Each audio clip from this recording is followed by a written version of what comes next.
ओम शांति। अपने नाम अनुरूप सबका दिल सहज मोहने वाली मम्मा बाबा और दादियों की साकार पालना में पली बड़ी अव्यक्त बाप दादा का साकार रथ दिव्य दृष्टि दात्री यज्ञ आदि से ध्यान दीदार का पाठ बजाने वाली आइए आज ऐसे बाबा के विशेष अनन्य बच्ची यज्ञ की आदि रत्न हम सब की स्नेही आदरणीय गुलजार दादी जी के जीवन की कुछ प्रेरणास्पद एवं रमणीक बातें सुनते हैं। गुलजार दादी जी का जन्म 1929 में कराची में एक संपन्न परिवार में हुआ था। आपका लौकिक नाम शोभा था। आप 8 भाई बहनों में सबसे बड़ी थी। आपने लौकिक में चौथी कक्षा तक पढ़ाई की थी। आपके माताजी भक्ति करने वाली धार्मिक विचारों वाली महिला थी। लौकिक में दादी ऑलराउंडर आपकी माता और दादी रुक्मणी आपकी मौसी थी। आपका परिवार कराची में रहता था। आपकी माताजी ने स्वेच्छा से आपको बाबा के यज्ञ में आत्मसमर्पण कराया था, क्योंकि वे हमेशा से यह चाहती थी कि उनका एक बच्चा आध्यात्मिकता की ओर अवश्य जाए।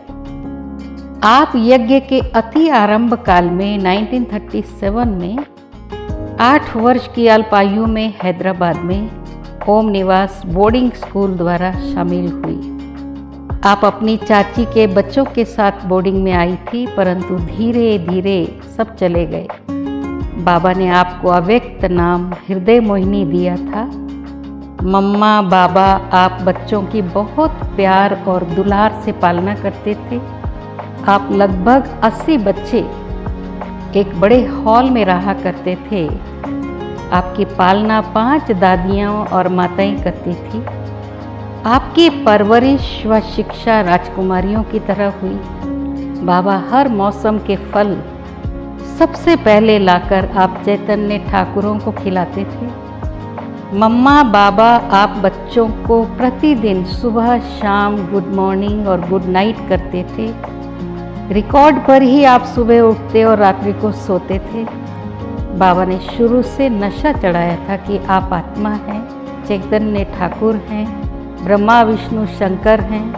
सुबह सृष्टि रचती हो इसलिए ब्रह्मा हो, दिल में पालना करते हो तो विष्णु हो, और रात को दिनचर्या को समाप्त करते हो तो शंकर हो। आप जो भी ओम मंडली में आए वे दुनिया के हिसाब से बड़े शाहूकार परिवार से थे। हर छोटे कार्य के लिए भी नौकर थे, परंतु यज्ञ में बाबा ने अपने निस्वार्थ प्यार की पालना से आप बच्चों को अपना बना लिया। ब्रह्मा बाबा के प्रशासन की विशेषता यही थी कि वे सबका उमंग उत्साह बढ़ाए रखते थे, जिससे किसी भी प्रकार की सेवा बहुत अच्छी हो जाती थी। बाबा आप बच्चों को बचपन से ही युक्ति से ईश्वरीय सेवा कराते थे। सुबह चंद्रमणि दादी आप सबको ड्रिल कराती थी और फिर आप सब सैर करने बगीचे में जाते थे। वहाँ आप मिट्ठू दादी द्वारा सिखाए बाबा के लिखे गीत गाते थे। गीत में कुछ इस प्रकार से था, एक मकड़ी है, वो अपना ही जाल तैयार कर अपनी गृहस्थी बनाती है, फिर उसी में फंस जाती है, वो क्या दूसरों को मुक्त करेगी। बगीचे के पास एक गुरु का सत्संग चलता था। वो इन गीतों को सुन चिढ़ जाता था, परंतु बच्चों को कुछ कह नहीं पाता था। बाबा ओम निवास में आने वाले आगंतुकों को भी बच्चों के अभिनय द्वारा ज्ञान देते थे। बाबा जैसा समय वैसा डायलॉग लिख आप बच्चों को अभिनय करने को देते थे, और छोटे बच्चों द्वारा ज्ञान सुनने से कितना भी बड़ा आदमी हो कभी बुरा नहीं मानता था। बाबा की शिक्षा देने की कला अद्भुत थी।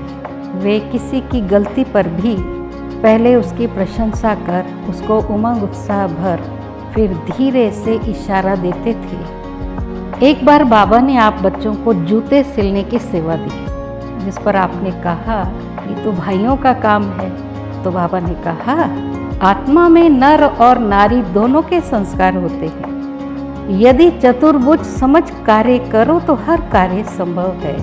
फिर आप कोमलता या निर्बलता के भाव में न आकर मिलजुल कर हर प्रकार की यज्ञ सेवा का कार्य कर लिया करते थे। बाद में धीरे धीरे हंगामे बढ़ते गए। छोटी उम्र के बच्चों पर वारंट निकले, आप पर भी वारंट निकला, तो आपको 1 वर्ष के लिए लौकिक घर पर रहना पड़ा। 1 वर्ष पूरा होते ही आपकी माताजी आपको वापस बोर्डिंग में छोड़ आई। आपका बाल्यकाल बहुत आनंद और खुशी में व्यतीत हुआ, क्योंकि बाबा ने आप बच्चों को नशा चढ़ाया था कि आप परमात्मा के बच्चे सो बाप हो, बच्चे बालक सो मालिक हैं, आपके पांव धरनी पर नहीं होते थे। उस समय साक्षात्कार का पाठ ज़्यादा चलता था। बाबा दृष्टि देते थे और सारी क्लास साक्षात्कार में चली जाती थी। कोई नाचता, कोई कृष्ण को पुकारता, कोई रास करता, ऐसे विचित्र पाठ चलता था। आपका साक्षात्कार का पाठ 1936 में यज्ञ में आने से पूर्व ही हो गया। जब बाबा आपकी माता जी की मामी गंगा देवी के घर सत्संग करने आए थे, बाल्यावस्था में कृष्ण के साक्षात्कार के कई वर्ष बाद आपने योग के दौरान ट्रांस में सूक्ष्म वतन में अव्यक्त ब्रह्मा बाबा को देखा।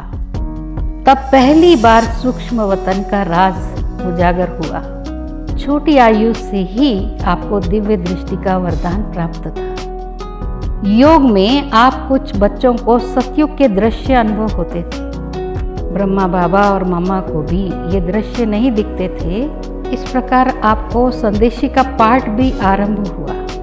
1950 में यज्ञ के माउंट आबू स्थानांतरित होने पर बाबा ने अनेक बच्चों को भारत की सेवाओं पर भेजा।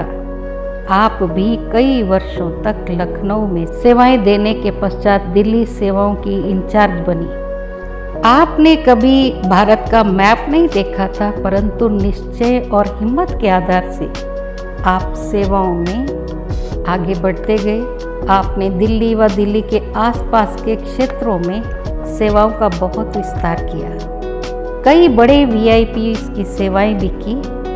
18 जनवरी 1969 को ब्रह्मा बाबा के अव्यक्त होने के बाद आप अव्यक्त बाप दादा द्वारा मुरली सुनाने एवं हम बच्चों से मिलने का माध्यम बने।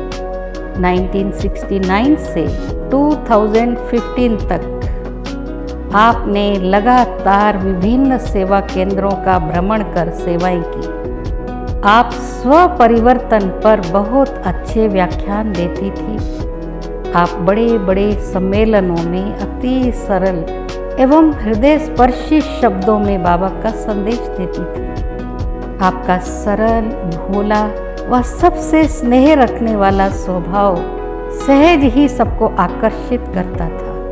आपको कैंसर जैसी शारीरिक व्याधियों का भी सामना करना पड़ा, किंतु राजयोग की शक्ति एवं धैर्यता से सहज ही आपने उस पर जीत पाई। 2007 से आपने मुख्यतः मधुबन या दिल्ली सेवा केंद्र पर रह सेवा का पाठ बजाया। बाप दादा ने निरंतर आपको अपना माध्यम बनाया। आपका कई पूर्वी एवं पश्चिमी देशों में यज्ञ सेवार्थ निमंत्रण पर जाना हुआ, जैसे Australia, Japan, New Zealand, Philippines, Hong Kong, Singapore, Malaysia, Indonesia, Sri Lanka, USA, Brazil, Mexico, Canada, UK, Germany, France, Holland, Poland, रूस, अफ्रीका आदि। आपने आध्यात्मिकता, philosophy, Rajyoga, Art of Living आदि विषयों में निपुणता से कई व्याख्यान दिए। आप विचारों में स्पष्ट, अनुभवों की धनी व बोल में सादगी का गुण रखती थी, जिस कारण अनेकों ने आपके द्वारा परमात्मा का संदेश पाया। आपको विभिन्न देशों के कई राष्ट्र अध्यक्षों द्वारा सम्मानित किया गया था। आप कई अंतर्राष्ट्रीय और राष्ट्रीय स्तर के सम्मेलन, मेले, प्रदर्शनियां, अभियानों आदि की भी आयोजक रही। आप मार्च 2020 तक यज्ञ की अतिरिक्त प्रमुख प्रशासिका तथा बिजनेस एंड इंडस्ट्री विंग की कल्चरल विंग की अध्यक्षा रही। आप अप्रैल 2020 से 10 मार्च 2021 तक प्रजापिता ब्रह्मा कुमारी ईश्वरीय विश्वविद्यालय की मुख्य प्रशासनिक प्रमुख थी। आप ब्रह्मा कुमारी विश्वविद्यालय की प्रबंध समिति की, राज्यों शिक्षा और अनुसंधान के फाउंडेशन की, वर्ल्ड रिन्यूअल स्पिरिचुअल ट्रस्ट और ब्रह्मा कुमारी एजुकेशनल सोसाइटी की सदस्य भी थी। आप सब के लिए सदा एक प्रेरणा स्रोत रही। बड़ी आयु के कारण गत कुछ वर्षों से आप मुंबई में रही सैफी हॉस्पिटल में आपका इलाज करा रही थी। आप सतगुरुवार 11 मार्च 2021 महाशिवरात्रि के दिन सुबह 10:30 बजे अपना पुराना देह त्याग अव्यक्त वतनवासी बने। ऐसी प्रभु मिलन के निमित्त बनी शिव बाबा का रथ, सादगी, सरलता, सहनशीलता की मूरत, निर्माणता, पवित्रता की देवी, निस्वार्थ प्रेम की मूरत, फरिश्ता स्वरूप हम सब की अति प्रिय गुलजार दादी जी को उनके पुण्यतिथि पर हमारी भावभीनी श्रद्धांजलि। आपके दिव्य कर्तव्य, वैराग्य वृत्ति, त्याग, तपस्या और निस्वार्थ सेवा, स्पष्ट बुद्धि, निश्चल ईश्वरीय प्रेम, कर्म कुशलता जैसे गुण हमें सदा प्रेरित करते रहेंगे। ओम शांति।